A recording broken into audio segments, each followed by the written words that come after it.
Bueno, como en estas sesiones el tiempo tiene mucha importancia, voy a limitar al máximo las formalidades.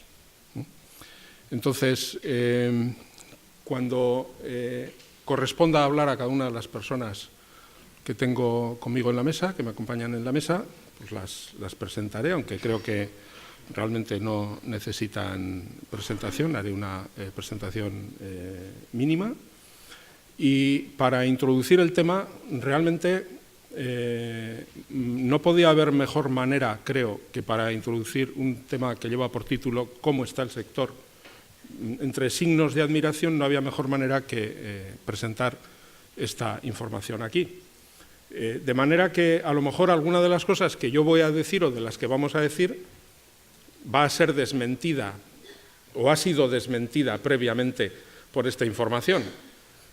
Bien, esto son cosas que pasan, es lo del directo, ¿no? Entonces no le vamos a dar mayor importancia y en todo caso nos servirá para seguramente contextualizar o relativizar algunas de las cosas que, ya digo, al menos de las que yo pueda decir y quizás de las que digan algunas de mis amigas. Y dicho esto, también quiero decir que estoy muy agradecido a los y las organizadoras del Congreso, voy a decir a Elena, porque me hayan invitado a moderar esta mesa. Es un verdadero motivo de satisfacción y lo quiero agradecer antes de empezar. Bien, cuando en su momento me llamó Elena para proponerme la participación en la mesa, yo le dije, ¿por qué yo? O sea, ¿qué he hecho, no? Y bueno, básicamente ella acudió a algunas presentaciones que yo había hecho en relación con una cosa que he llamado el sistema de comunicación social de la ciencia. El sistema, si le ponemos por delante entre paréntesis ecosistema, simplemente porque nos hagamos una idea de qué estamos hablando, se entenderá mejor. Y porque entendía que a partir de esa formulación, de esa forma de estructurarlo, podía ser útil a la hora de organizar esta mesa. Y yo ese es el planteamiento que les he hecho a las amigas que están hoy aquí previamente, un poco para darles una pista de por dónde queríamos ir. Básicamente el planteamiento es muy sencillo. Yo lo que decía era hay unas motivaciones para realizar actividades de difusión social de la ciencia, que son las que llevan a que determinados agentes asuman esa tarea. Lo hacen utilizando una serie de medios, difunden una serie de contenidos, llegando a unos destinatarios y causando unos efectos en esos destinatarios que no tienen necesariamente por qué corresponderse exactamente con las motivaciones que han animado a toda esta cadena, ¿no? Este es el planteamiento que yo hice originalmente. Y esto es lo que les planteé, ¿no? Entonces, a partir de aquí, ya les voy a ir dando la palabra porque a mí no me toca soltar rollos y les voy a ir dando la palabra en un orden que he improvisado realmente y que tiene que ver un poco con lo que ellas me han comentado que pensaban decir. Entonces, en primer lugar, quiero presentar a Nora Barr. Nora Barr es periodista, es argentina y de ella solo voy a decir una cosa. Y es que justo antes de subir aquí yo no la conocía personalmente, salvo por correo electrónico, y una persona que es de las que mejor conocimiento tiene de toda la comunicación científica en América Latina, me ha dicho que es la mejor periodista científica de América Latina. Yo con esto ya no tengo nada más que decir para presentarla. Nora, tienes 5 minutos, tenéis todas 5 minutos, y en esto soy un perro. O sea, advierto, porque me han dicho que debo serlo, no porque me guste. Así que, adelante, Nora, tienes la palabra. Bueno, no sé si decir... ¿De esto está prendido? Sí. No sé si decir gracias después de esta advertencia, pero muchísimas gracias a los organizadores, a Juan Ignacio, a Juan Carlos. Realmente es un honor estar al lado de esta mesa,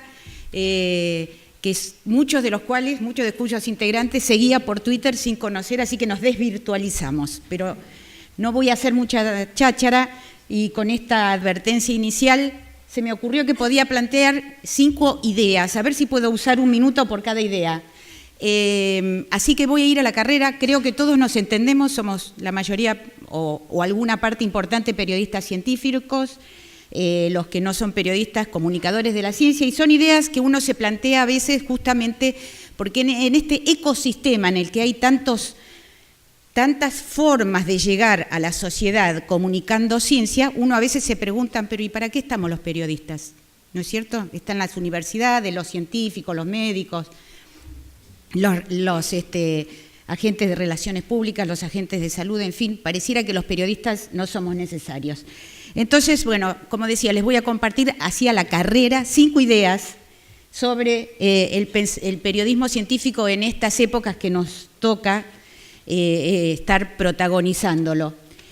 Y que para mí, que empecé hace 30 años o más, realmente lo primero que se me ocurre pensar es que el mundo de los medios evidentemente ya no es lo que era, ¿no es cierto? Cuando empecé era prácticamente, el periodismo científico estaba recluido, por decirlo de alguna manera, en los diarios, en la prensa escrita, revistas, en fin, y ahora tenemos, todos lo sabemos, una diversidad de medios de todo tipo y particularmente las redes sociales que traen información de todo tipo y también informaciones que tienen que ver con lo que nosotros llamamos la comunicación científica a raudales, ya no por minuto, por segundo. Este es solo un gráfico de el menú de noticias o de informaciones al que tiene acceso cualquier internauta, entre comillas, silvestre, ¿no es cierto?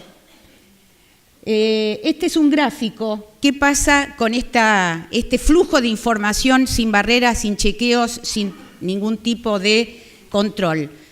Que así como, por supuesto, como decía, me permitió conocer a colegas a los que admiro enormemente a través de Twitter, cosa que no hubiera sucedido antes, o de otros medios digitales. Puedo acceder a las ediciones digitales de todos los medios en el mundo, y eso es un beneficio enorme, es un tesoro de información, pero al mismo tiempo también, como todos sabemos, proliferan todo tipo de informaciones apócrifas. Este es solo un gráfico que publicó la semana pasada el Daily Mail de cómo había progresado durante 7 meses una noticia falsa sobre el cambio climático. Segunda idea, la imitación del lenguaje científico otorga credibilidad. ¿Qué pasa con quienes quieren hacer circular estas versiones apócrifas o pseudociencias, como se las da a llamar, fake news, reciben posverdad, muchos nombres que aluden a cosas levemente distintas, pero más o menos tienen en común que son falsas o están manipuladas, bueno, que se revisten de un lenguaje científico. Este es un caso solamente que elegí para ilustrarlo, de la semana pasada también. En Buenos Aires circuló profusamente y se convirtió en trending topic en la Argentina, en Buenos Aires, que el 40% de las personas que recibían trasplantes de hígado, o trasplantes de órganos, perdón, estaban, como dice allí, entre comillas, bancados, como decimos los argentinos, por nuestros impuestos. O sea que venían extranjeros a hacerse trasplante de órganos a la Argentina. Toca la definición de posverdad, toca la fibra emocional del público que dice cómo puede ser que nuestros impuestos se usen para hacerle trasplantes de órganos a extranjeros. En fin, saca lo peor, la xenofobia, la discriminación, y encima era falso. Solo el 3% de los trasplantes de órganos iban a personas que no eran residentes o nacidos en la Argentina. Bueno, como esos hay muchos. Traje los ejemplos porque a veces un ejemplo vale más que sesudas explicaciones. La NASA dice que descubrió la forma de terminar con los ronquidos. Y lo mismo, tenemos que comer mucho ananá y terminaremos con los ronquidos. Todo esto basado en falsas interpretaciones de aparentes estudios científicos. Sabemos que el 80% de los estudios no pueden reproducirse, o sea que si los toma un periodista que no tiene formación en el tratamiento de estas noticias, bueno, pasan estas cosas. Circulan títulos como, por ejemplo, que los países donde se come más chocolate son los que tienen más premios Nobel. Todos los ejemplos que estoy mencionando son reales, están basados en historias reales. Bueno, esta también es una noticia que se dio a conocer la semana pasada. ¿Qué podemos hacer los periodistas científicos? Promover el pensamiento crítico. Bueno, no lo voy a explicar porque tengo solo un minuto. Las noticias se deforman totalmente cuando salen del laboratorio y entran en este ecosistema de medios donde se confunde, por ejemplo, qué es causalidad, qué es asociación, cuando un experimento está realizado en un número de personas adecuado. ¿Qué podemos hacer nosotros? Promover justamente el pensamiento crítico. ¿Quién me está diciendo esto? ¿Cómo lo sabe? ¿Qué hizo? Bueno, todo esto, ¿quién se atribuye un descubrimiento? Saber quiénes son los expertos. No todos los expertos son expertos en todos los campos. Tener cuidado con aquellos que encarnan luchas contra todo el establishment, por ejemplo, aquellos que quieren demostrar aparentemente que el cambio climático no existe, en fin. Darle a nuestra audiencia las herramientas para desarrollar pensamiento crítico, entretejiendo en nuestras historias cómo se reunió la evidencia, cómo chequeamos las fuentes y cómo llegaron aquellas fuentes a conclusiones sólidas. Alfabetizar sobre el método científico. Esto no significa que tenemos que enseñar cómo se secuencia el ADN, ¿no es cierto? Pero sí que sepan que no es lo mismo un experimento en ratones que en seres humanos, que hay casos en que no corresponde hablar de dos campanas, cuando tenemos consensos científicos y, por otro lado, individuos que pretenden demostrar verdades que no tienen respaldo sólido. Informar sobre la incertidumbre. La semana pasada estuve en una jornada sobre innovación donde uno de los innovadores dijo: en nuestro mundo de ahora en adelante la incertidumbre va a ser cotidiana. Esto influye, tener en cuenta algo de lo que se habló ayer a la tarde en una de las mesas, la percepción del riesgo, saber que no basta simplemente con decirle al público que los datos están errados. Tenemos que generar un nuevo relato justamente para tener un mensaje efectivo que incluya cómo son las pruebas, cómo se encontraron las pruebas, por qué una verdad es verdaderamente aceptable o es la mejor evidencia disponible y otra no. Y bueno, solo para terminar, algo que me resultó inspirador, alguien hizo circular cuáles son las reglas de la vida de un científico y creo que algunas de estas también se aplican a los periodistas científicos. Por ejemplo, nunca dejar de aprender, nunca tomar nada por sentado, cuestionar todo, enseñarle a otros lo que nosotros sabemos, analizar las cosas objetivamente, practicar la humildad, respetar la crítica constructiva, dar crédito cuando es merecido, tomar la iniciativa y hacer las preguntas difíciles bien temprano en nuestras producciones y en la investigación de nuestras notas. Y la última, bueno, la que todos ponemos en práctica, amar lo que hacemos o dedicarnos a otra cosa. Muchas gracias.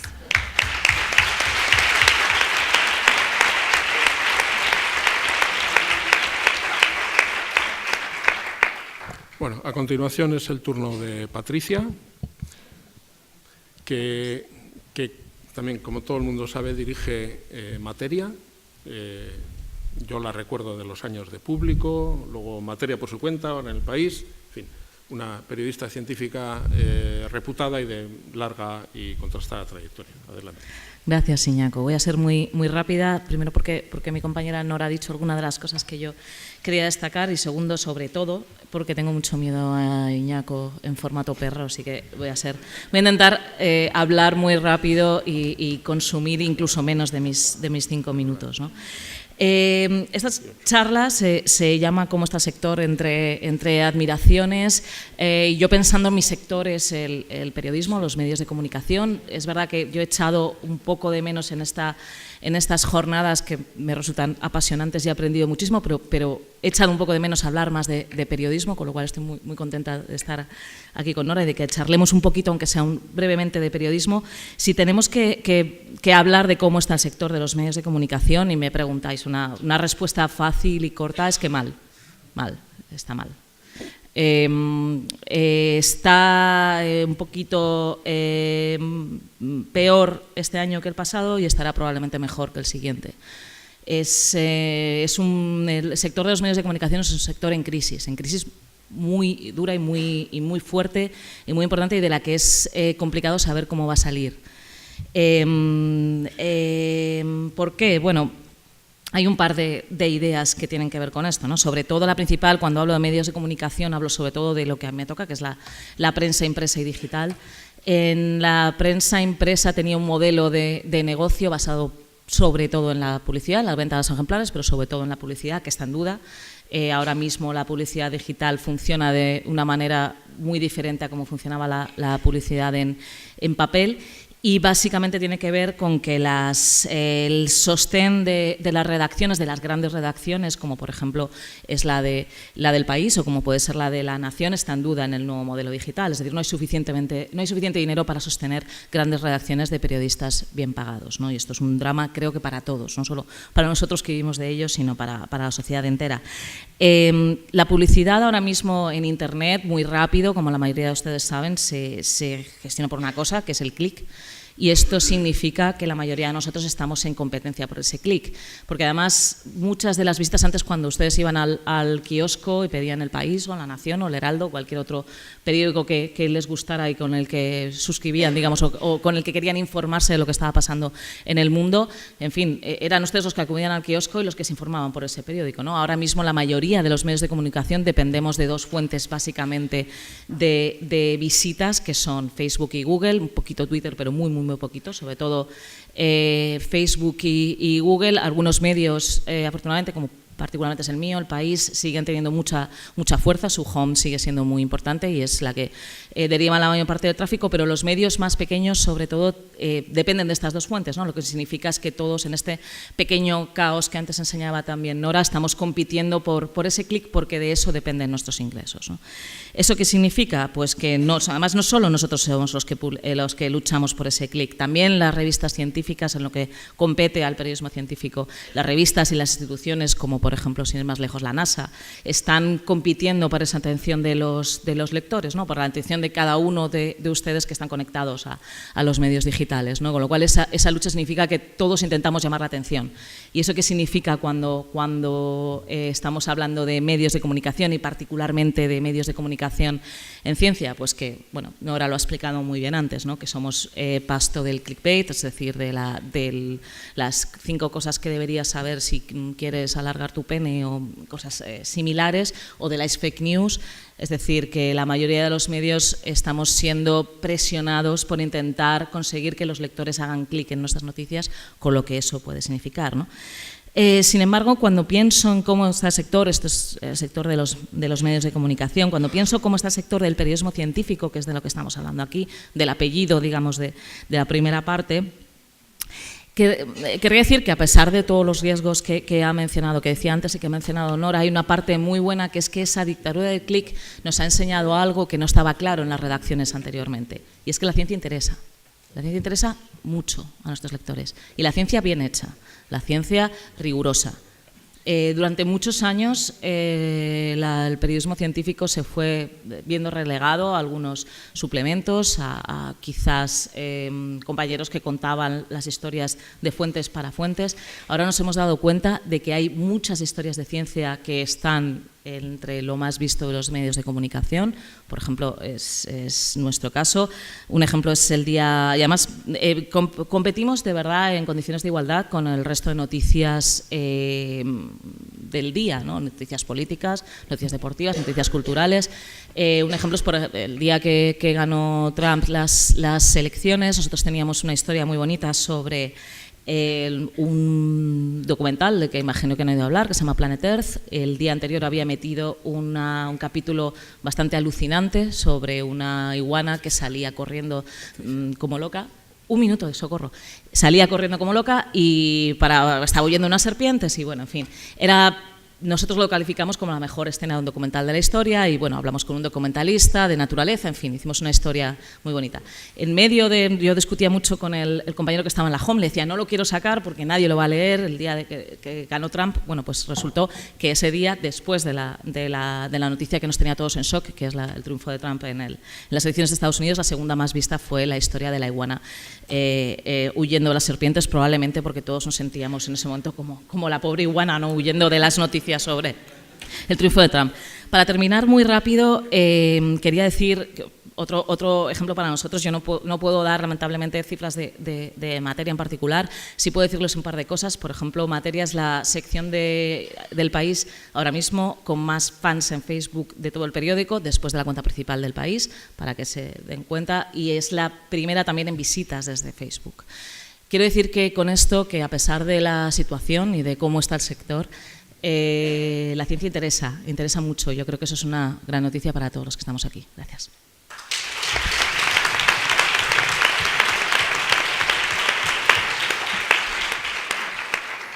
Muchas gracias, Patricia. Y a continuación va a hablar Marian del Ejido, que es la directora del Museo Nacional de Ciencia y Tecnología. Muchas gracias. Buenos días a todos. Muchas gracias a Elena por su trabajo, a la Universidad de Córdoba que nos acoge, a la Asociación Española de Comunicación Científica y a todas las personas e instituciones que han hecho esto posible, y gracias por invitarme. Yo he partido del sistema de difusión, de ese ecosistema del que hablaba nuestro moderador, para aplicarlo a un museo como el nuestro. Es un museo en el que las motivaciones se encuentran en nuestra propia misión. Es un museo nacional que combina la salvaguarda del patrimonio científico y tecnológico con la educación y la difusión de la ciencia. Nuestra actividad se ampara en dos grandes leyes, la 16/85 de Patrimonio Histórico Español, que reconoce el valor del patrimonio científico y tecnológico y nos obliga a investigarlo, a documentarlo y a comunicarlo y difundirlo. Y desde luego la Ley 14/2011 de la Ciencia, que todos conocemos y que menciona específicamente los museos como un agente en la comunicación y divulgación de la ciencia. Los agentes implicados en este ecosistema somos el personal del museo, pero también son todos ustedes que están aquí hoy. Son las personas que se dedican a la investigación, a los medios de comunicación, las instituciones, la comunidad educativa. Son aquellos profesores de universidad que vienen a hacer teatros científicos sobre mujeres científicas de la historia, aquellos profesores que organizan un congreso de educación, magia y ciencia en el museo, o aquellos investigadores que vienen un domingo a las 12 a hablar con nuestros visitantes sobre sus temáticas científicas, el desarrollo de su carrera profesional. Todos ellos sin que académicamente vayan a recibir ningún retorno en su expediente ni ninguna mejora profesional, y nunca nos dicen que no. Así que gracias de verdad. En cuanto a los contenidos, son muchas las posibilidades que en un museo tenemos. Siempre tenemos que elegir determinadas prioridades. Yo quiero mencionar dos.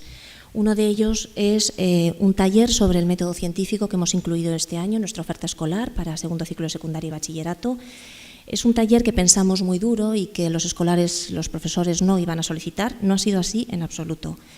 Y se habla con los chicos de la creación y la investigación científica, de cuáles son esas características que antes han salido también, resultados avalados por la comunidad científica, criterios universales, desinteresados, desde luego escepticismo crítico, y resultan realmente interesantes en una etapa de la formación en la que pueden o no elegir el camino de la profesión hacia la ciencia o la comunicación científica.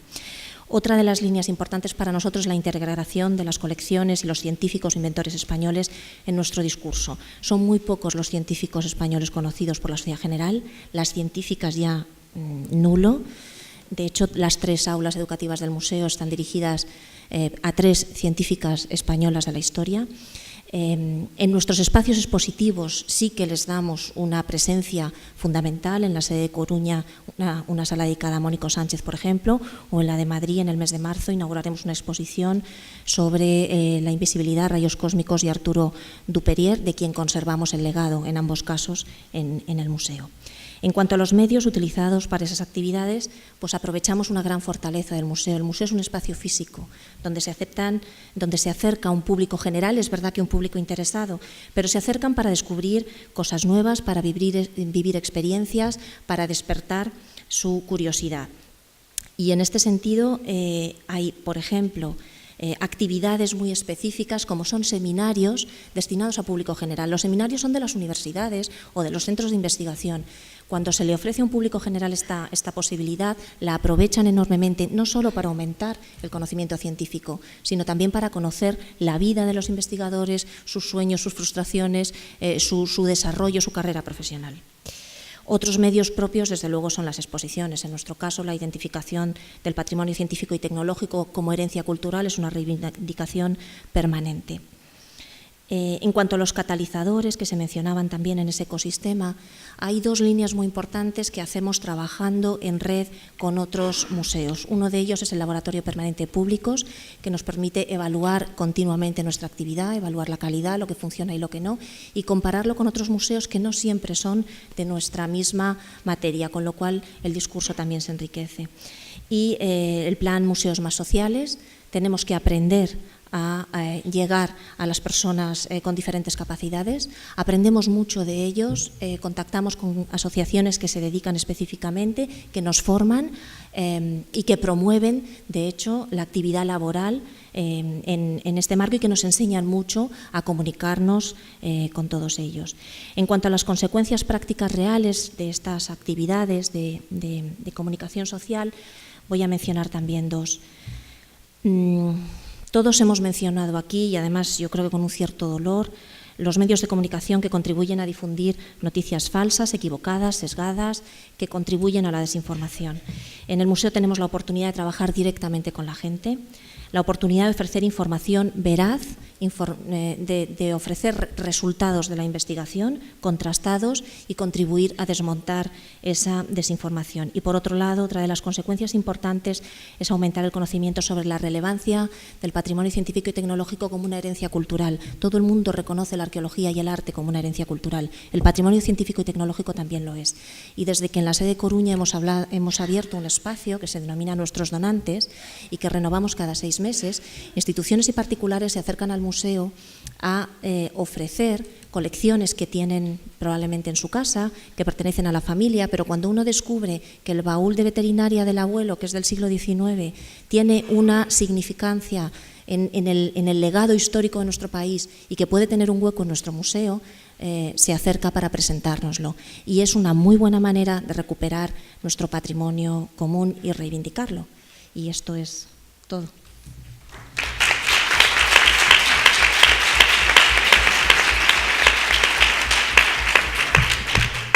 Muchas gracias, Marian. Bueno, habrán visto que hemos empezado por el mundo más específicamente el periodismo.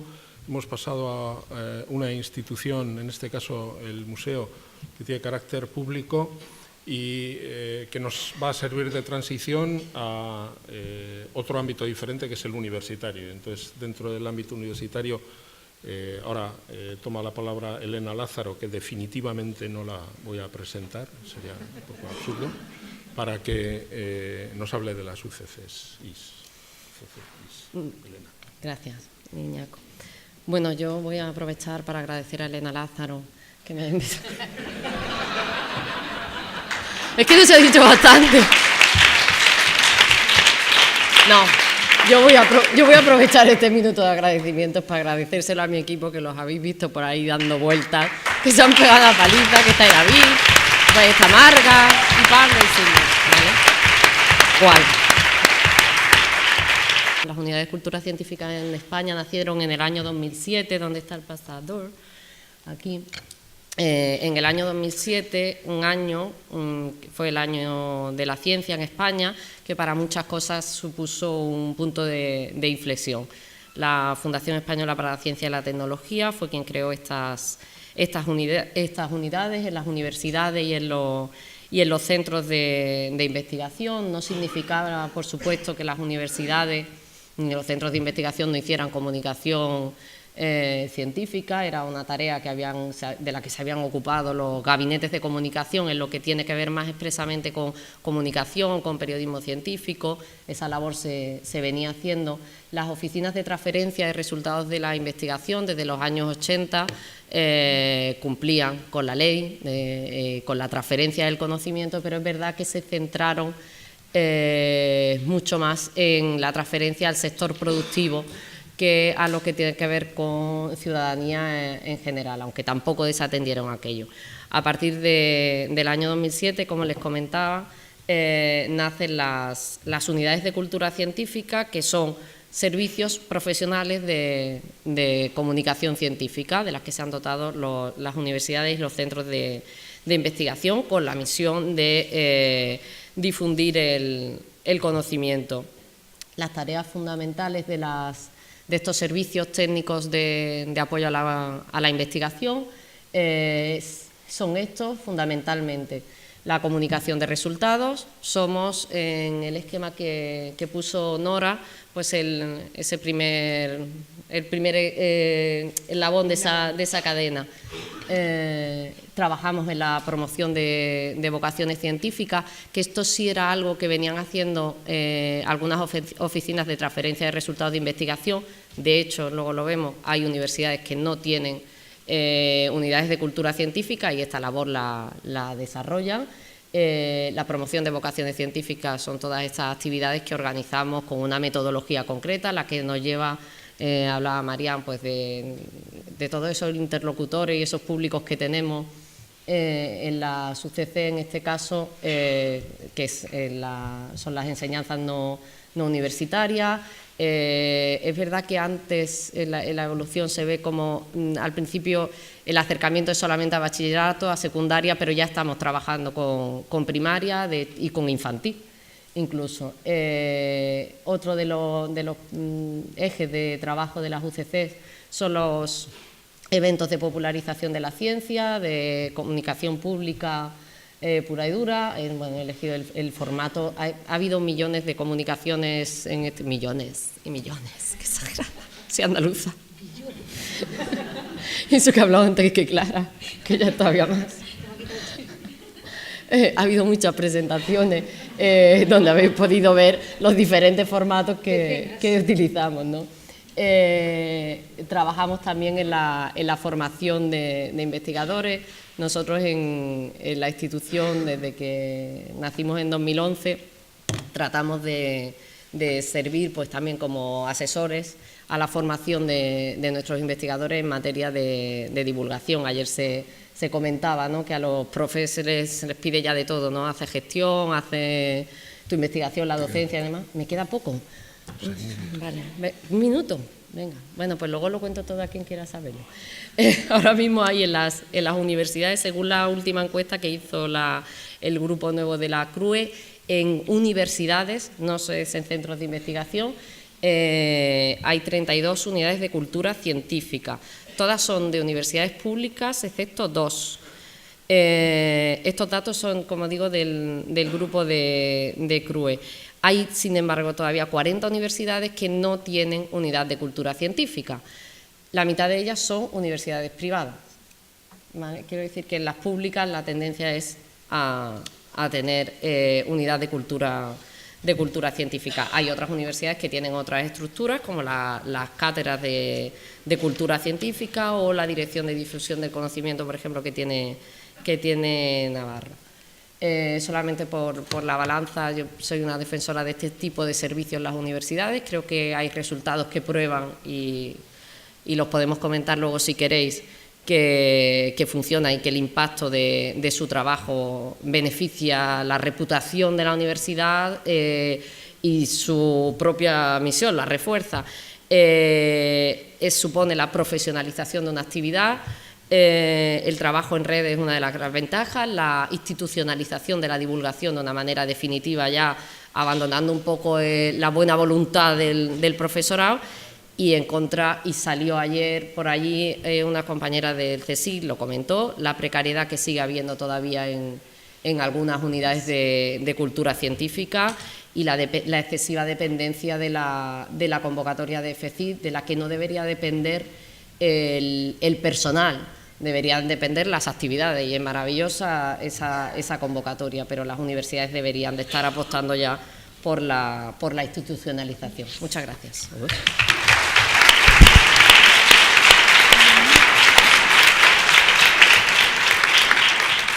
Bueno, y ya para cerrar el círculo con una profesora universitaria, Clara, profesora de la Universidad de Sevilla, y que además de profesora, pues también hace mucha divulgación. Bueno, pues gracias a Elena Lázaro por invitarme. Y me siento un poquito outsider, ¿no? Porque aquí estamos como... No sé qué pinto yo aquí, pero voy a intentar defenderme, porque no represento a ninguna institución, yo me represento a mí misma. Entonces voy a contar, como me proponía Iñaco, un poco mi experiencia con la divulgación y cómo, más que mi experiencia y tal, es cómo ha ido cambiando mi percepción o mis objetivos en la divulgación a medida que iba recibiendo el feedback de la gente. Bueno, yo le he llamado ciencia en tu protocolo, ahora veréis por qué. Yo soy profesora de la Universidad de Sevilla desde el 95, aunque no lo parezca, tengo 46 años, no parece, ¿verdad? Pero me dedico a la divulgación desde hace 4 días, o sea, básicamente desde el 2010, creo, pero no estoy segura, no, o el 2011, por ahí, creo que fue el 2011, que empecé con un blog de matemáticas para niños y básicamente porque tenía 2 niños a los que les gustaban mucho los cuentos y su madre pues escribió cuentos para ellos donde ellos eran los protagonistas y la protagonista se parecía a su madre, todo muy casero, era como un experimento, pero que funcionó relativamente bien y que bueno, pues que tuvo mucho feedback de los maestros y tal y que pues no sé cómo, de empezar a hacer una aventura, bueno, los dibujos no son míos, los dibujos son de Raquel García Uldemolins, que es una ilustradora, yo no sé dibujar. Pero, bueno, pues una aventura que empezó así con más miedo que vergüenza por hacer algo para mis hijos y compartir con otras familias, pues al final, de buena primera, pues me vi escribiendo en un montón de sitios, ¿no? Estaba escribiendo en Jotdown, en Ciencia Explora, en todas esas cosas que aparecen ahí, en Naucas. Escribiendo en un montón de sitios, ya no solo cuentos para niños, sino divulgación para todos los públicos y además cambiando el tono, ¿no? No es lo mismo que escribir para Naucas, donde el público es un público que quiere hard science, ¿no? Ciencia dura, y que escribí para Jotdown, que es un público cultureta y que pone un poquito de sexo y cosas así para que se acerquen, o escribí para Ciencia Explora, así. Bueno, no sé cómo yo me encontré ahí, escribiendo para muchos sitios y después pues acabé haciendo un canal de YouTube, no voy a contarlo todo. Trabajando, o sea, tengo mi podcast, como no, no se ve, eso debería ser un logo de la radio. Tengo una sección en la radio, incluso llegué a estar en la tele hasta que me echaron, y en todos los medios. He escrito algunos libros de divulgación, algunos solo, otros con varios autores. Aprovecho para deciros que estoy promocionando el de Matemáticas Vigilan tu Salud y Hasta el Infinito y Más Allá, que ha vuelto a salir. Pero digamos que todo eso que de pronto en 5 años yo me he encontrado en medio de toda esa actividad divulgativa y tal, pues yo veía que, bueno, veía y veo, no sigo en todo, evidentemente no puedo, soy una persona humana, pero todas estas actividades que yo he hecho de divulgación en general son para un público que ya está convencido, o sea, nadie entra en un blog de matemáticas para niños, por muy guapa que sea la muñequita que es protagonista, ni entra en Naucas, ni siquiera en Ciencia Explora, ni siquiera en ABC Ciencia, si no tiene ya una predisposición a que le gusta la ciencia, ¿no? Ni desde luego se descarga un podcast de ciencia, ni ve Órbita Laica, ni entra en un canal de YouTube donde una señora con gafas te está explicando cosas de teoría de grafos, o sea que eso, ni se compra un libro, eso menos, ¿no? Porque de hecho, hablando el otro día con un editor, los libros de ciencia pues son una cosa que son muy difíciles de vender. Entonces, es un poco, lo sigo haciendo todo esto, evidentemente, ya os digo, pero que hay un público al que no vamos a llegar. Y es un público, son actrices, no son del corto Pipas, que os recomiendo. Son actrices, no son, bueno, sí son chicas reales, pero ahí están actrices. Hay un público al que no vamos a llegar, que no va a comprar mis libros, que no va a escuchar mi podcast, ni va a mis charlas del Bermúdez. O sea, hay un público al que no llego con nada de eso que hacía y al que quiero llegar. O sea, que me gustaría llegar a este público, me gustaría llegar a la gente de la calle, porque son la gente de la calle los que luego van a votar y tienen que votar a a unas opciones políticas. Me gustaría llegar a los políticos y que entendieran la importancia de la ciencia y que no la menospreciaran como la menosprecian constantemente todas las administraciones públicas, o a los futbolistas para que no defrauden impuestos, porque cada vez que se llevan dinero de España, pues se están llevando dinero pues de la ciencia, de la educación y de la sanidad, entre otras muchas cosas. Aunque esto... voy a aprovechar a beber, gracias. Aunque estos dos a lo mejor, mira, se lo puede contar a la ventana de la ciencia como sigan defraudando y los meten en la cárcel, ¿no? Entonces está por ahí Macarena, igual los tienes dos nuevos para el programa. Hay que llegar a esta gente y donde hay que empezar por los niños, por donde ahora mismo creo que estoy dedicando más tiempo es a ir a hacer ciencia en el cole, porque estos niños serán... No que se trata de que todos los niños sean científicos, porque sería un desastre para el país, sino de que todos entiendan la importancia de la ciencia por si llegan a políticos, por si llegan a futbolistas o a gente que en general va de impuestos, que entiendan que cada vez que hacen eso, pues están perjudicando a la ciencia. Y la forma de llegar a... Yo lo hago todo de matemáticas, casi todo... Voy. La forma de llegar a los niños es llegar a los profesores, llegar a los maestros y sobre todo en matemáticas pues hace falta mucha tarea de divulgación para que los maestros aprendan más matemáticas y bueno, pues en esas iniciativas pues hay una iniciativa muy bonita que ya pronto será la segunda edición, que es la que participamos el año pasado para llevar las matemáticas a niños a los que no les gustan las matemáticas. Y esto no voy a contar la historia si alguien se la cuento, pero es una historia muy bonita, o de hacer teatro como ya di, como el que ha contado Marián, que hicimos en el Muncide y que ya ha contado muy bien Mari Carmen en otra sesión, para atraer las vocaciones de niñas y a la gente de la calle. Estos son para cosas que todavía están en edad escolar y la forma de llegar a la gente de la calle, pues evidentemente es irse a los bares, como se hace en toda España. Nosotros lo hacemos en Sevilla, con las ferias de la ciencia o con sacar la calle, llenar las calles españolas con ciencia para que el que pase por allí pues pueda aprender algo de ciencia. La noche de los investigadores. La tarea no es fácil, pero... antes decía podemos, ahora lo digo en inglés para que no parezca we can do it. Gracias.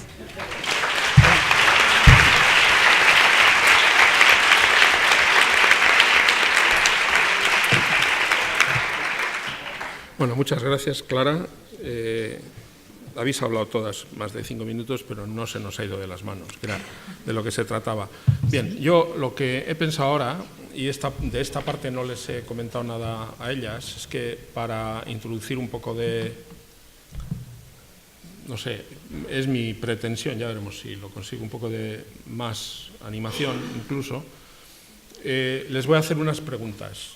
Al principio había pensado en ir soltando una pregunta tras otra, para que quien quisiera de ellas respondiera, pero tengo realmente 3 ideas que me parece que pueden merecer la pena contrastar y voy a poner las 3 ideas encima de la mesa y luego cada una de vosotras pues decid lo que os parezca. No hemos acordado ningún tiempo establecido previamente para este momento de intervenciones, pero os ruego la máxima síntesis posible porque también me gustaría luego dar lógicamente la palabra a los presentes para que intervengan y hagan las preguntas que consideren. Entonces, por favor, sed por favor lo más sintéticas posible. Bueno, mis 3 cuestiones, que son cuestiones acerca de las que tengo dudas, lo de decir dudas es también, en cierto modo, puede ser un eufemismo, son las siguientes y quiero que digáis lo que os parece. Por un lado, ha salido aquí en algunas de las intervenciones la idea de que las actividades que desarrollamos de periodismo científico, de divulgación, etcétera, contribuyen efectivamente a elevar la cultura científica de la ciudadanía. ¿Es esto cierto? ¿En qué medida? Yo soy escéptico, creo que en una medida mínima si lo contribuyen y quiero que me desmintáis si es posible. La segunda cuestión que tengo es que, bueno, ya sois personas que tenéis una experiencia relativamente larga a pesar de vuestra juventud, pero esto quiere decir que habéis visto cómo ha evolucionado esto en los últimos años. Entonces, Clara ya nos ha hecho un repaso de eso y qué ha aprendido de esta experiencia, ¿no? Me gustaría que también lo comentarais un poco, o sea, ¿cómo ha cambiado vuestra percepción del sector en los sobre todo en los últimos años, no nos vamos a retrotraer mucho más, pues no se ha dado tiempo realmente a tener una experiencia tan larga, entonces vamos a dejarlo en 5 años, una cosa así. Y luego hay otra cuestión que a mí me genera una cierta inquietud, ¿no? Y que de hecho me suele costar expresar, ¿no? ¿Qué pinta un tipo como yo, que soy un funcionario público, que vive de un sueldo que le paga la universidad, interviniendo en un sector que es el de la divulgación científica, donde hay profesionales que viven de eso, que se ganan las alubias con esa actividad y por lo tanto con quienes, tanto si me gusta como si no, estoy compitiendo y les estoy quitando espacios de actividad? ¿Me explico lo que quiero decir con esto? O sea, es un problema que yo me lo planteo y por lo tanto, y esto es de aplicación quizás no solamente a la parte de la divulgación científica, sino probablemente también al periodismo, no lo sé. O sea, son 3 cuestiones que me parece que pueden servirnos para algunas de las cosas que se han dicho, bueno, pues discutirlas, matizarlas, como queráis. Y mantendremos el orden anterior, Nora. Pero máxima brevedad, por favor. Sí. Porque ahora nos puede decir, venga, calla ya, tal. Sí, creo que nuestra actividad como periodistas científicos puede ayudar a la cultura científica. Sí, si no, no me dedicaría a lo que nos estamos dedicando.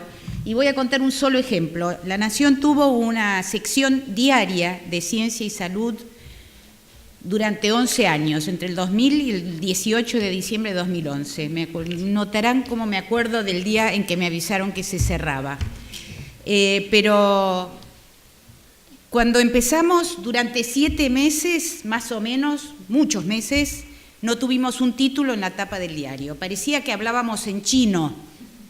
Era todo tan abstruso que el resto de los periodistas nos miraban con cara de ¿y esto con qué se come? A nadie le va a interesar.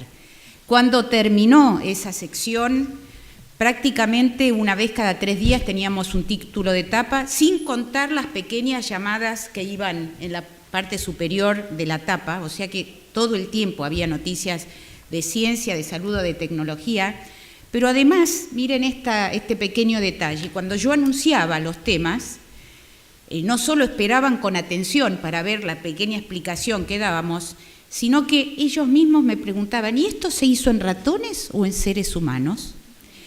Entonces, no tengo estudios científicos para respaldar mi optimismo, tal vez un poco inocente, pero creo que sí, nuestra tarea puede ayudar a que crezca la cultura científica en la población y, como decía, todo mi trabajo lo enfoco a promover el pensamiento crítico. Pienso que con eso, ayer se habló en la última mesa de cultura científica y democracia y creo que es una piedra basal de la democracia, especialmente en momentos en que prácticamente todos los aspectos de nuestra vida están cruzadas por algún aspecto de la ciencia o la tecnología. ¿Segunda pregunta?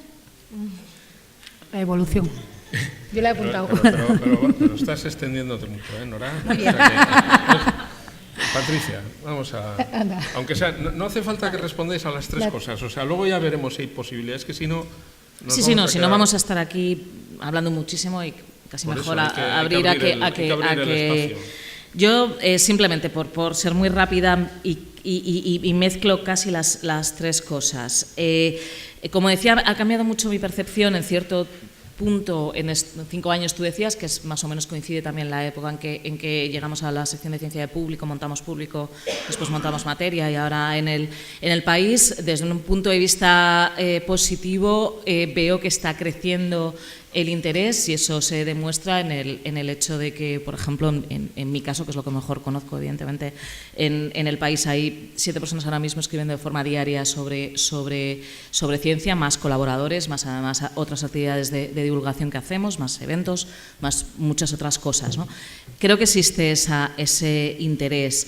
Sin embargo, yo soy escéptica, y ahí estoy también un poco contigo y con lo que decía Clara, sobre que ese interés o esa curiosidad por la información científica tenga un reflejo en la mejora de la cultura científica de la sociedad en su conjunto, ¿no? A mí también me gustaría, es decir, nosotros llegamos a muchos lectores. El mes pasado el país hizo 100 millones de usuarios únicos en Internet en un mes, ¿no? Es mucha gente, 100 millones.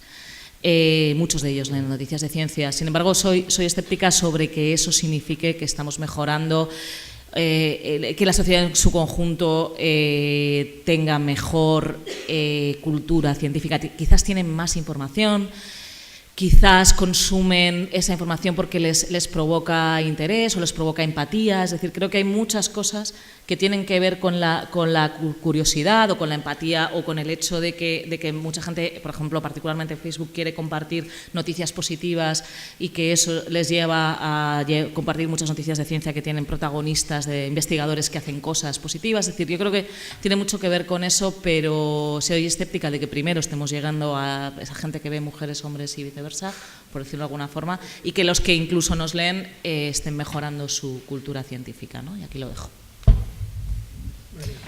Bueno, pues estoy básicamente de acuerdo con lo que se ha dicho, quizá con una perspectiva un poco más de museo. El aumento de la cultura científica nosotros sí podemos percibirlo, pero es público interesado, volvemos a lo mismo, es público que ya toma la iniciativa de utilizar su tiempo libre para venir al museo, para aprender, para hacerse preguntas, para disfrutar, para encontrar cosas diferentes, y sí que se nos solicita por parte de ese público visitante más actividad, más conocimientos, más conferencias. Es decir, la exigencia que tenemos en las sedes que tenemos abiertas es mayor, y desde 2012 que se abrió la sede de Coruña y desde 2014 que se abrió la sede de Alcobendas, sí que recibimos esos mensajes y esa comunicación con nuestro público en relación a la necesidad de un aumento de información y de actividad por parte del museo. Que eso suponga un aumento general de la cultura científica de la ciudadanía, yo creo que deberíamos verlo también desde una perspectiva holística, un aumento general de la cultura de la ciudadanía, científica o de cualquier otra manera. ¿Podemos decir que somos más cultos que hace 30 años? No lo sé, bueno, quizá pueda tener algunas opiniones al respecto, pero bueno, tampoco las puedo contrastar con datos sociológicos, pero sí que es cierto que muchas instituciones culturales, ámbitos educativos y de investigación remamos en la misma dirección y que seguimos moviendo la cultura para que crezca y para que se expanda y sea cada vez más social. Respecto a que si competimos o no con periodistas científicos, es un poco lo mismo, el objetivo que tenemos es el mismo, y si la perspectiva es poliédrica y somos diferentes y desde diferentes ámbitos somos capaces de intentar construir ese ecosistema de comunicación social de la ciencia, creo que es positivo. No me veo como competidor, me veo como compañero. Venga, voy a intentarlo. Yo no sé si el trabajo de la Unidad de Cultura Científica de la Universidad de Córdoba contribuye a la mejora de la cultura científica de su entorno, que es en el que actúa, que es en el entorno local. Para eso a lo mejor necesitaré unas herramientas que me midan indicadores y todo esto.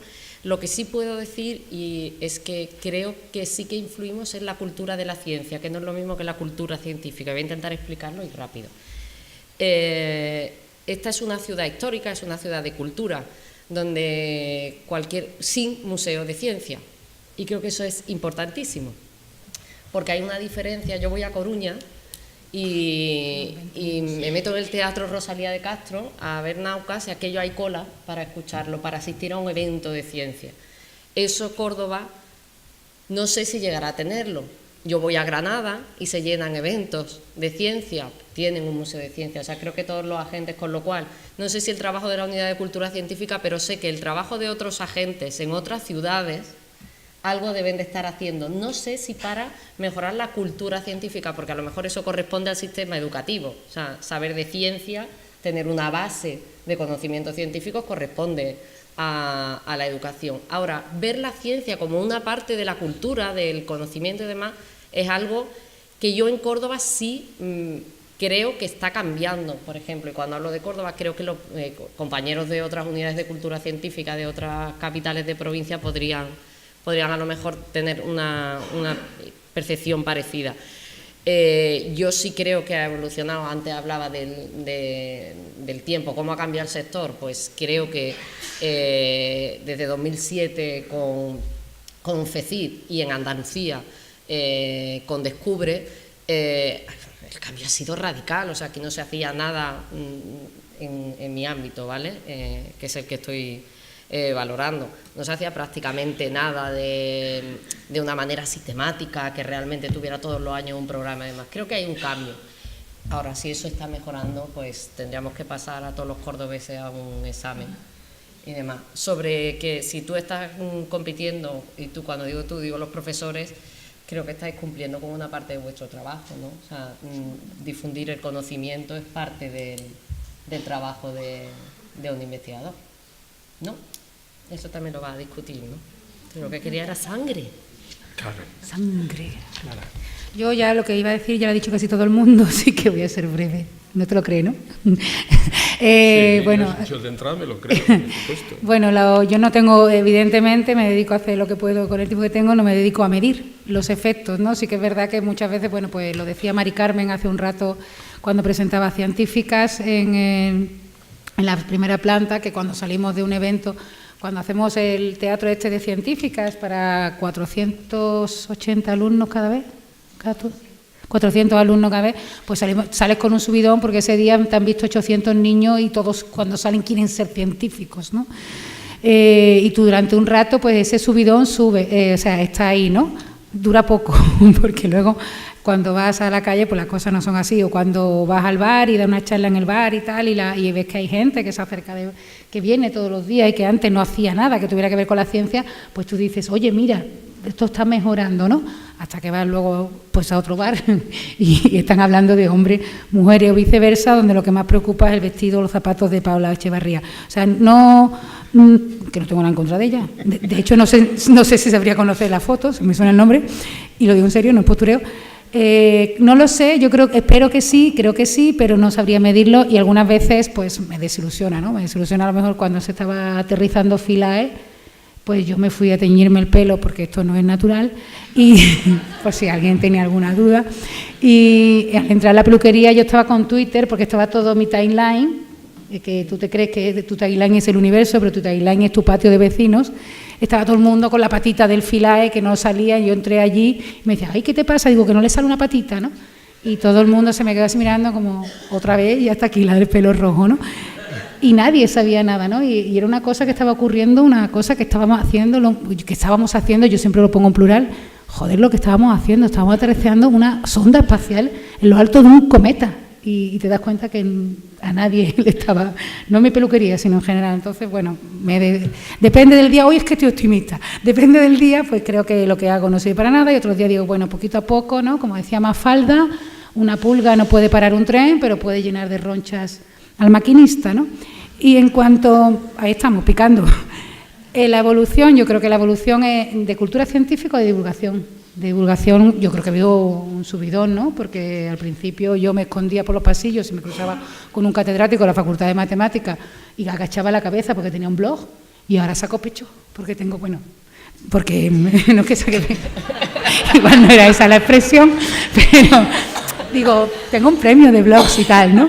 Y mi labor como funcionario público, pues mira, mi labor como funcionario público, como muy bien ha dicho Elena, es sumar y contar mi conocimiento. Pero, por ejemplo, yo hay una parte que sí que hago y que creo que hago como funcionaria pública es devolver a la educación pública lo que me ha dado. Entonces, yo todas las charlas que doy en los institutos, y doy unas cuantas a lo largo del año, evidentemente no las cobro y es una parte de devolverle al sistema de educación pública español lo que me ha dado a mí, que es mi formación, que no lo hubiera tenido sin el sistema de becas que existía cuando yo era estudiante. Solo eso.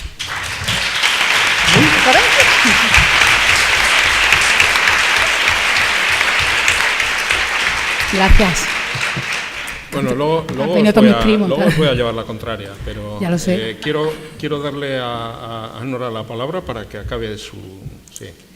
Bueno, con respecto a si vos planteaste también si los comunicadores de la ciencia pagados por instituciones compiten con los periodistas científicos. Divulgadores profesionales, en fin. Sí. Mi respuesta corta es, en la realidad, sí. Teóricamente, por supuesto, debería haber un ecosistema de medios con posibilidad para que cada una de estas formas de comunicar de la ciencia fuera complementaria, pero en los hechos, por lo menos en mi país, los científicos en particular se dieron cuenta de que acceder a los medios también les reporta. De hecho, salió ahora hace unos días un estudio que muestra que los científicos que aparecen en medios de comunicación tienen mejoras económicas y profesionales notorias. Y la verdad es que ellos pueden estar en los medios de comunicación sin cobrar, cosa que no podemos hacer los periodistas científicos, que dependemos de nuestro trabajo. Y además, no es lo mismo comunicar o ser vocero de una institución que ser periodista científico. Y creo que hay una gran confusión entre lo que hace un divulgador o un comunicador de la ciencia y lo que hace un periodista científico. No me voy a extender para que no me retes. Muchas gracias, Nora.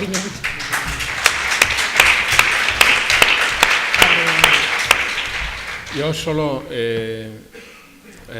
esto que planteo son dudas, porque aunque a lo mejor hay días que, como dice Clara, pienso exactamente en los términos que se ha expresado ella, otros días, si ese día he comido con una persona que vive de hacer una tarea de divulgación y comprueba que cuando él va a una emisora de radio y pide que le paguen un sueldo por una cantidad de dinero por participar en esa emisora de radio, y yo voy a la misma emisora de radio, que lo hago, lo digo por eso, porque lo hago, porque voy a esa emisora de radio, cuento una película luego gratis, estoy dificultando objetivamente que a esa persona le paguen. Me planteo dudas porque la obligación, que Joaquín asiente entusiasta a lo que decía Clara, de que la obligación del profesor, y lo que ha dicho Elena del profesorado universitario es de extender el conocimiento, divulgar, etcétera, yo no estoy de acuerdo con eso.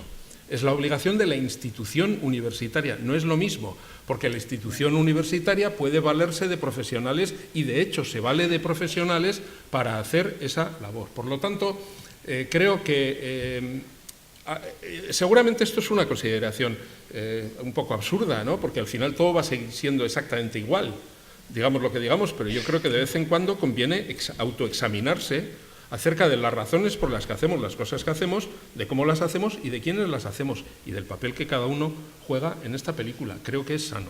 Entonces, por eso es por lo que me ha parecido que era conveniente entrar en ese barro. O sea, yo creo que había que meterse un poquito en ese barro. Y, bueno, una última cosa a cargo de Nora y luego ya abrimos el espacio. No es solo el pago, es distinta la posición de un divulgador a la de un periodista científico. Por ejemplo, un profesor de una universidad ¿podría criticar a sus colegas lo que están haciendo en su propia universidad? Sí, lo hacen a menudo y le dan dolores de cabeza a sus gabinetes de comunicación y a su...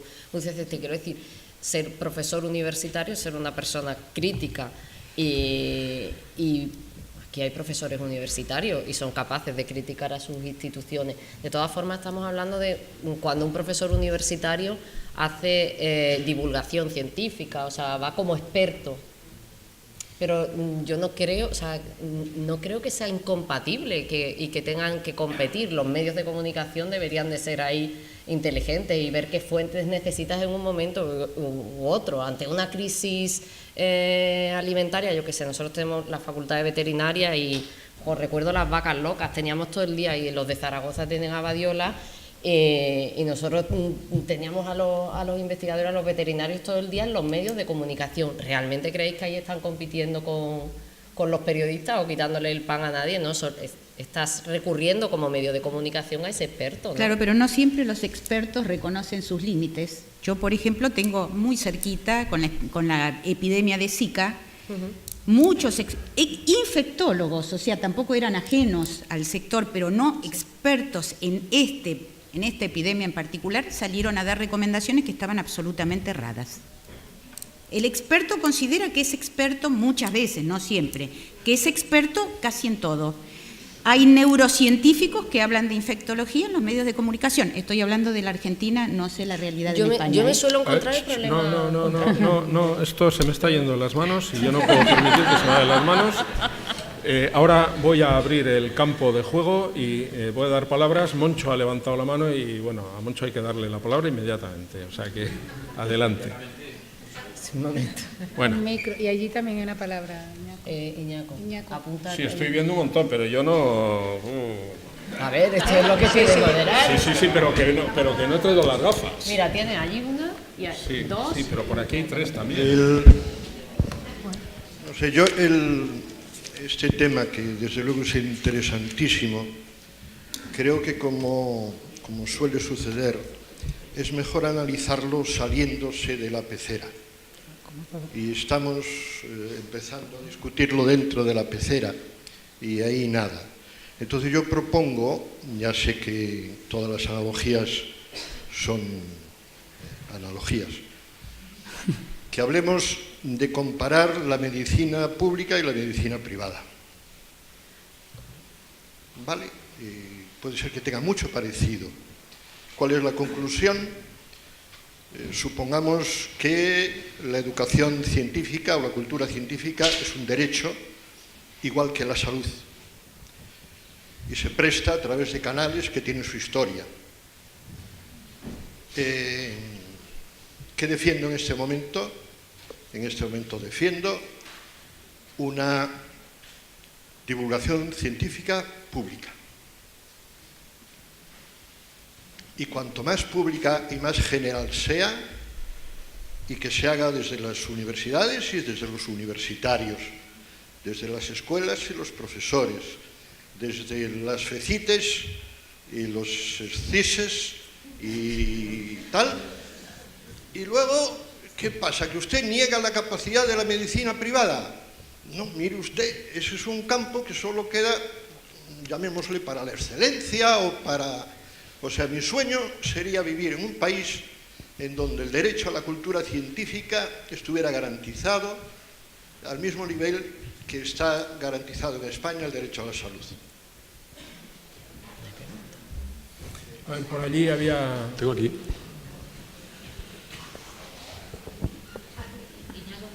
Tengo el micro si quieres. Sí, bueno, venga, empieza tú. Una rápida.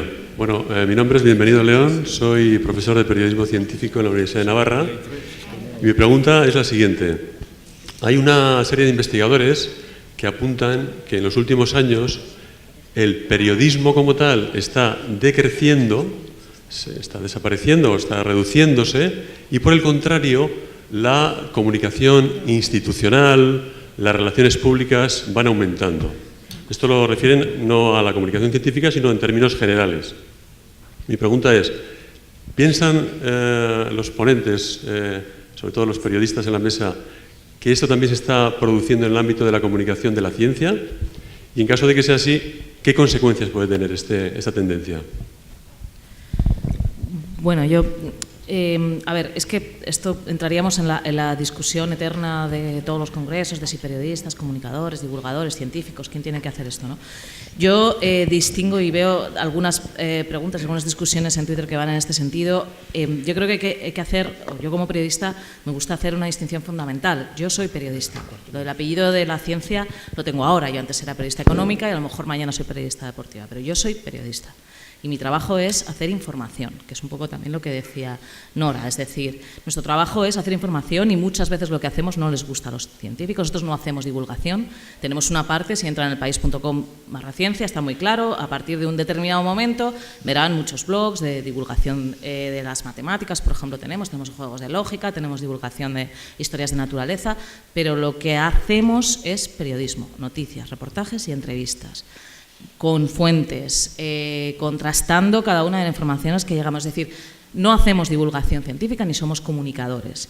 Dicho esto, sí, yo creo que es verdad que está pasando. Es decir, y aquí volvemos a la discusión, ¿no? Es decir, hay un montón de medios de comunicación que se han dado cuenta de lo que decíamos antes, que la ciencia vende y que la ciencia interesa, y que la parte de la curiosidad y hay una buena parte de información científica que se puede hacer de forma barata y con garantías, que es cogiendo divulgadores que trabajan de forma gratuita, bien porque les gusta o bien porque creen que tienen una obligación personal porque les pagan un sueldo en las universidades o en sus centros de investigación, o bien porque consideran que deben hacerlo, y entonces están sustituyendo o se está sustituyendo el periodismo científico, que es muy caro de hacer, es muy caro, como cualquier otro periodismo, pero quizás un poquito más. Para ser periodista científico o ser buen periodista científico, empezar a hacer notas, hay que realmente llevar un tiempo haciéndolo, llamar a muchas fuentes, es decir, es muy costoso mantener una redacción de periodistas científicos, muy pocos periódicos se lo pueden permitir, desde luego prácticamente ninguna radio o ninguna televisión, ¿no? Entonces es muy fácil decir, bueno, esto lo sustituyo con estos tres que además son muy buenos y que lo que hacen es divulgación científica. Entonces eso pone en riesgo el periodismo científico, que para mí sigue siendo fundamental. Es decir, la divulgación es estupenda y maravillosa y yo la admiro mucho a quien lo hace, pero creo que hay que dar un toque sobre la necesidad, sobre todo dentro de los medios de comunicación, de que haya periodistas científicos, buenos periodistas científicos y periodistas científicos bien pagados, porque lo que se paga es una miseria, ¿no? Y esto es un riesgo para todos. No sé si Nora está de acuerdo. Totalmente. Sí, bueno, yo quería hablar de la perspectiva de un centro de investigación o de una universidad. Entonces, recordar que es que a mí me encantaría ser María Blasco y pagar un periodista científico para la EZ y también un divulgador. Pero no tenemos dinero para pagar ni una cosa ni otra. Con lo cual, lo que surge es el investigador altruista, el científico altruista que hace lo que puede, ¿no? Y algunos lo hacen muy bien, como Clara. Entonces, la experiencia realmente es muy gratificante. Pero el problema, en ocasiones, es que no podemos pagar ni una cosa ni otra. Si pudiéramos pagarlo, a mí me parece que son en un centro de investigación dos funciones distintas. Y tengo centros cercanos en Granada como Astrofísica que tienen las dos cosas, ¿no? Entonces el periodista de un centro de investigación se puede poner en un modo más o menos institucional, ¿no? Y decir lo maravillosos que son, o hablar de los últimos descubrimientos del centro, pero yo veo más al comunicador o al divulgador organizando talleres y coordinando a los científicos que se dedican a ese tipo de cosas. Y evidentemente luego está el mundo exterior. Por supuesto, apoyo total a un periodismo científico bueno, y como dice Dora respecto a quién llaman como experto, ese ya es otro tema, ¿no? Es decir, los famosos tertulianos. Yo como científica, cuando me llaman a un sitio, siempre digo, yo solamente hablo de lo que conozco, pero de lo que desconozco no hablo. Pero ya eso es la responsabilidad de otros, ¿no? A quien llaman como experto. E insisto, como Clara, en que la experiencia puede ser muy gratificante, la de hacer divulgación cuando lo hacemos de forma altruista. Entonces hay días que piensas que sí vale, que vale mucho, y hay días que te sumes más en la desesperación, pero eso es la vida misma. Claro. Y aquí están repartiendo el micrófono. Vale. ¿Alguien tiene el micrófono por aquí? Yo lo tengo. Acá lo tengo. ¿Dónde? No veo. Ah, sí, acá. adelante. Bien. Por favor, brevedad en las intervenciones. Es que el tiempo se va y hay que intentar dar juego a todo el mundo. O sea, que todos los que quieran, sobre todo, preguntar. O sea, que... Adelante. Sí. Respecto a lo que han expuesto ustedes, lo que tiene que ver con la universidad y la sociedad, algo que me queda claro es quienes divulgamos la ciencia lo hacemos con los pares. La divulgación científica se hace con los pares. El periodismo científico es el puente entre el científico que tiene algo que decir a una realidad social. Es lo que uno pensaría dentro de lo que ustedes han expuesto. Mi pregunta concreta es la siguiente.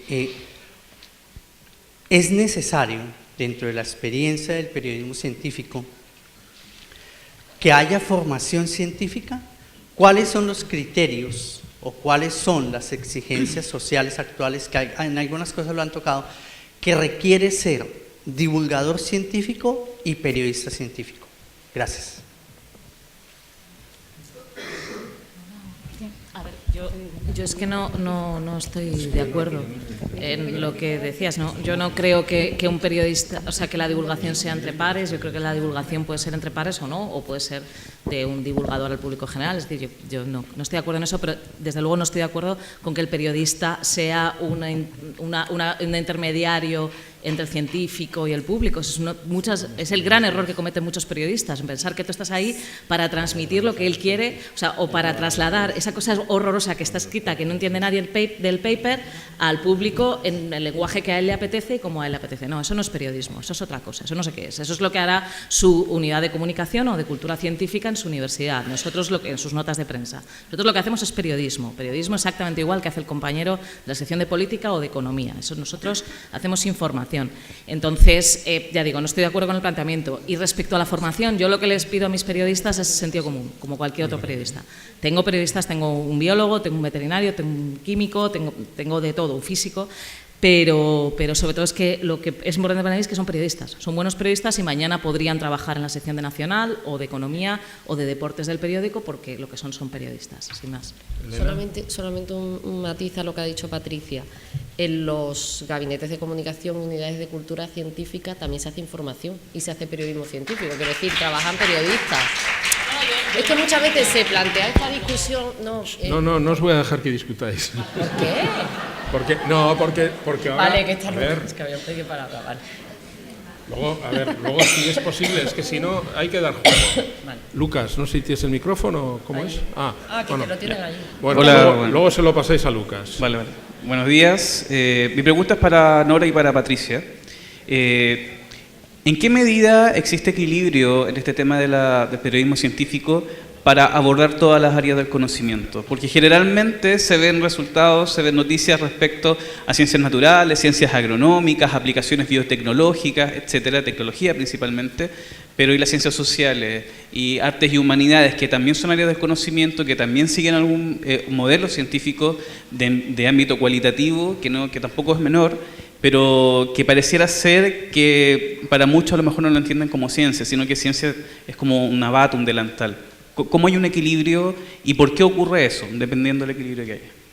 Bueno, la experiencia, cada uno se refiere al lugar donde trabaja, y yo debo decir que en la Argentina esta pregunta se plantea absolutamente en todas las reuniones de periodistas científicos en la que nos encontramos con investigadores y nos echan en cara que nuestras noticias son siempre sobre las ciencias llamadas duras, ¿no? Y es cierto que los números, por ejemplo, decir que algo crece en una determinada proporción o disminuye, o que se descubrió algo muy fantástico que asombra mucho, ayuda a vender, entre comillas, nuestras noticias en la sala de redacción. Se imaginan ustedes que nosotros competimos, como decía Patricia, con las otras noticias del diario, ¿no es cierto?, con el precio de los combustibles, el descenso de las jubilaciones, catástrofes, inundaciones, o sea que nuestras noticias tienen que tener un peso específico muy importante. Pero además, debo decir que las ciencias sociales entraron mucho antes a los diarios que este tipo de noticias. Lo que pasa es que naturalmente y tradicionalmente, históricamente, se ubicaron en los suplementos de cultura.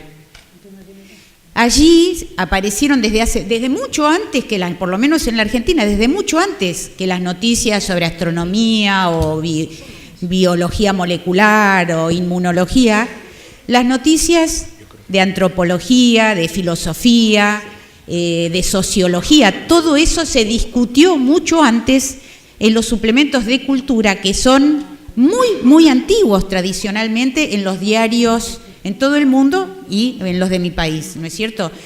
Ya se vienen discutiendo desde hace mucho, entraron mucho antes a la prensa masiva que este tipo de noticias. Entonces, creo que es simplemente una división un poco arbitraria de tareas, pero no es que no obtengan difusión, sino que por una cuestión de tradición de las redacciones se discuten en otro ámbito del diario y nos queda, a los que nos llamamos periodistas científicos, muchas veces estas otras noticias de las llamadas ciencias duras. De todas maneras, esta no es una división estricta, porque muchas veces estudios de sociología, de antropología, tienen, por supuesto, y nosotros celebramos cuando podemos incluirlos en las secciones de ciencia de los diarios. Pero quiero decir, es simplemente una cuestión de reglas de uso de las redacciones, ¿no?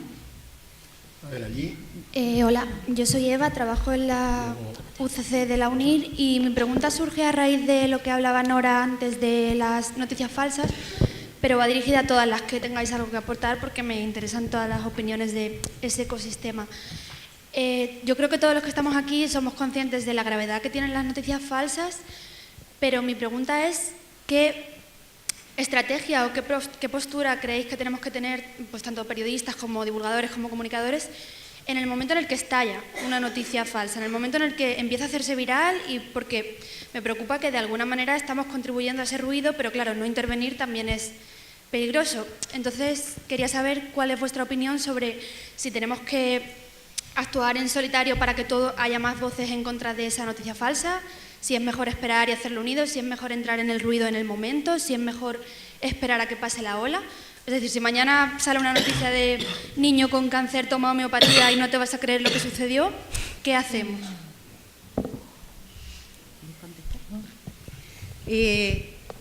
Humildemente y personalmente yo lo tomé como una de mis tareas personales.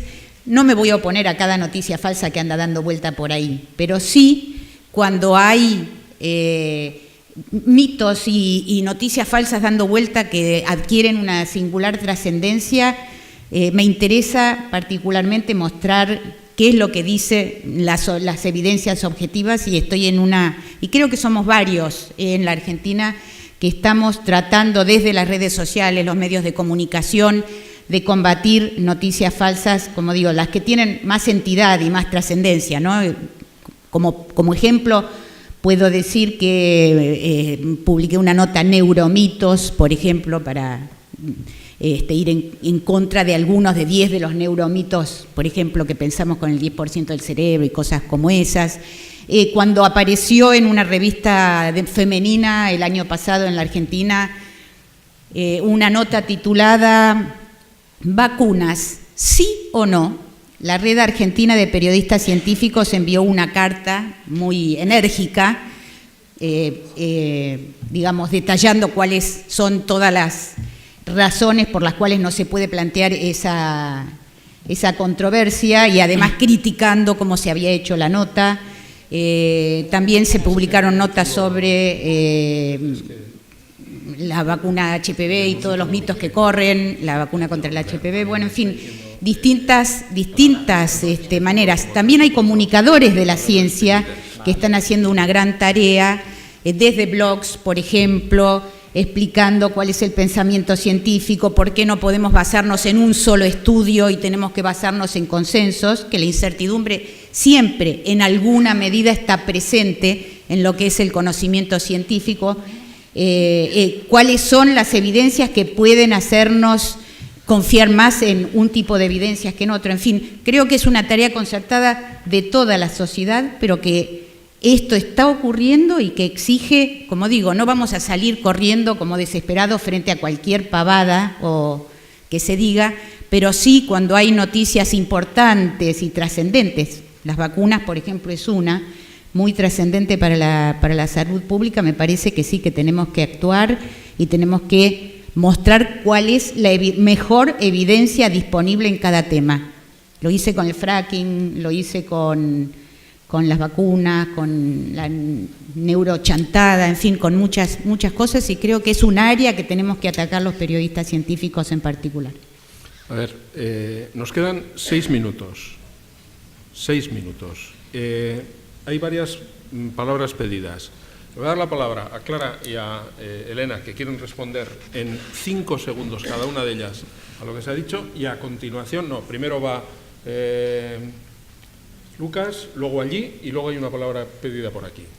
Adelante. Bueno, yo solo en 5 segundos. Lo que no se debe hacer, creo, es atacar a la gente que se cree la noticia falsa por una cuestión física, ¿no? Que creo que es la tercera ley de Newton, ¿no, Joaquín?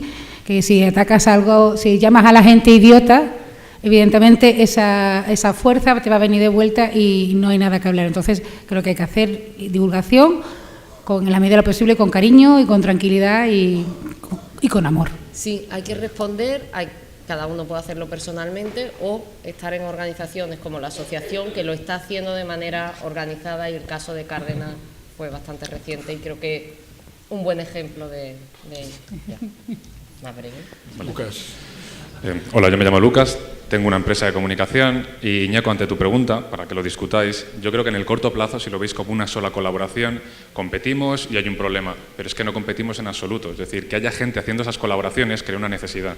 Y cuando hay una necesidad y hay gente amateur haciendo cosas, abre una oportunidad a profesionales. El tema es, y mi pregunta es, ¿no creéis que la culpa es de la gente que tiene dinero para pagar eso y que a veces se conforma con lo amateur o que no invierte demasiado en ello? Porque en realidad lo que estáis haciendo, para mí, es generar una oportunidad. Que haya gente en las universidades haciéndolo como puede con sus pocos medios y ven que funciona y ve que las noticias de ciencia en prensa cada vez tienen más visibilidad, al final generas esa necesidad. ¿No creéis que la culpa es de arriba?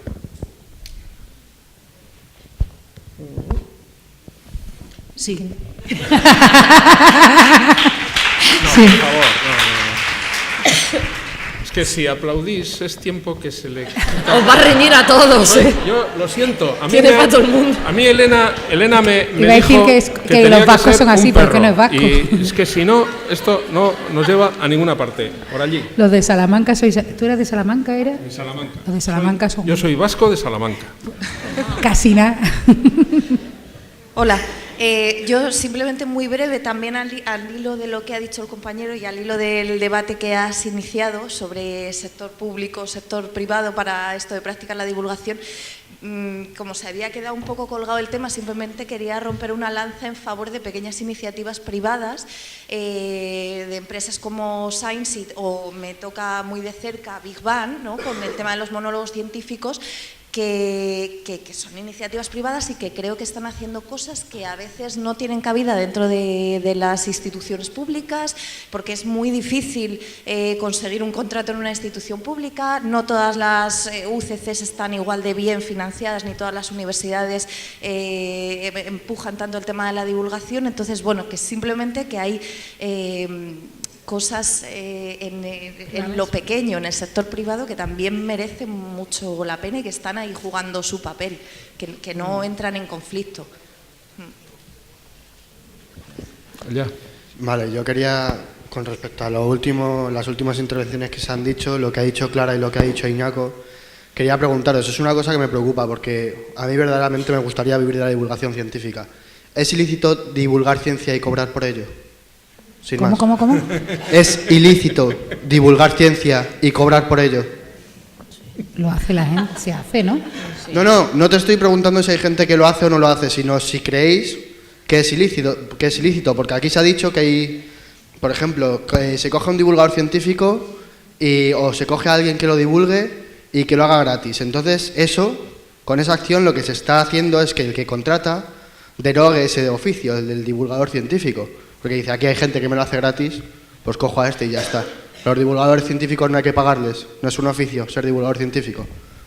No, bueno, yo, si se me permite intervenir brevemente. Claro que hay... Si también te preguntaba a ti, Iñaco, si... Claro, no, porque me ha preguntado, me ha interpelado directamente, por eso es por lo que Sí, te pregunto a ti también, porque... Hay profesionales de la divulgación científica, efectivamente, y por lo tanto han de poder vivir de ello. La cuestión, y ya aprovecho para dar mi opinión, la cuestión es que efectivamente hay muy buenos divulgadores universitarios que no deben dejar de hacer lo que hacen y hacerlo sin cobrar, porque nosotros, como bien dice Clara, tenemos nuestro sueldo como profesores universitarios.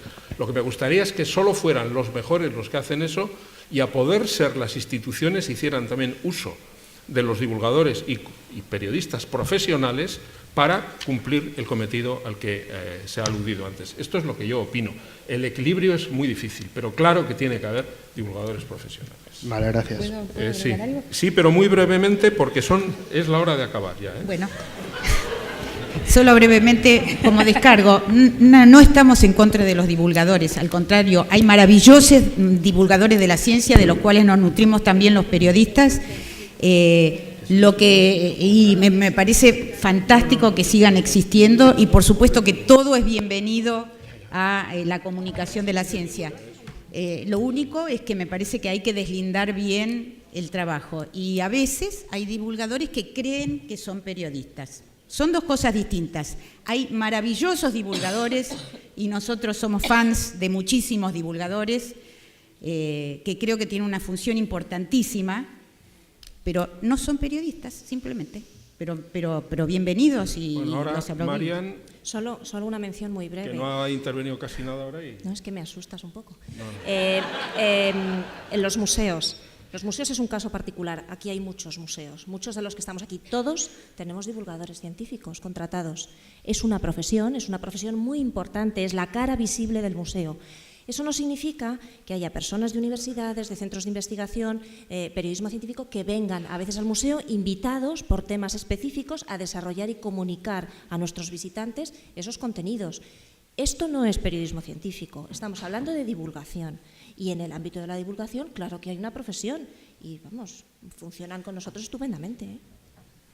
Muy bien, bueno, muchas gracias. Hemos llegado al final de esta mesa redonda.